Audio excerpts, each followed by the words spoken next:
福建土樓係客家文化嘅一種特色建築。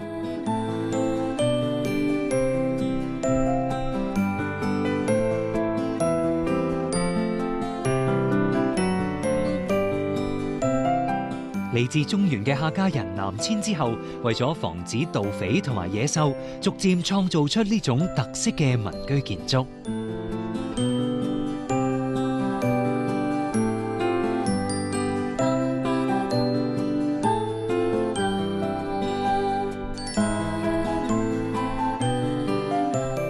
土樓嘅抗震能力亦都非常強，即使經歷地震，仍然屹立。